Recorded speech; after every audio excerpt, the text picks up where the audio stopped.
Democrats may not have much recourse against the Republican plan to make a rule change to Social Security disability benefits that might drastically cut those benefits starting next year, according to congressional aides. There's this new legislative rule that's been pushed through with very little notice last week, which would prohibit a routine transfer to the Social Security Disability Trust Fund, which is expected to be depleted late 2016. Now, remember, the Disability Trust Fund is different than benefits for retirees. The Disability Trust Fund is, as the name suggests, for those on Social Security disability. And without an injection of capital from the main Social Security retirement fund, the disability program would have to cut benefits by some 20%, 20% potentially. The undertone to all of this is a common refrain from the right. These benefits are being abused. People who are not really disabled, people who can work are receiving these benefits, et cetera, et cetera.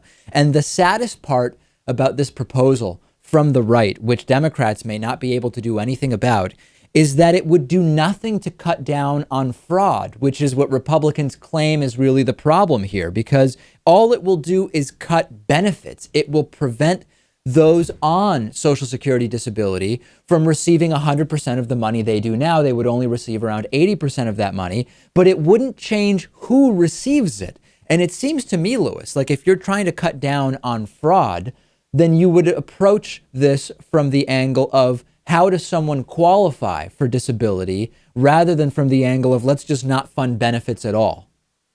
I think there are a lot of Republicans who would like to see entitlements just completely disappear. Yeah.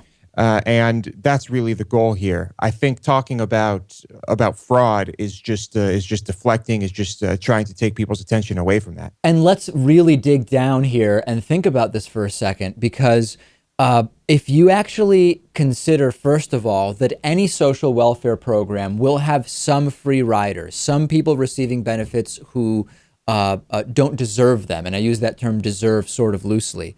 Consider the economic benefit that we receive from all of the people that do receive this money, number one.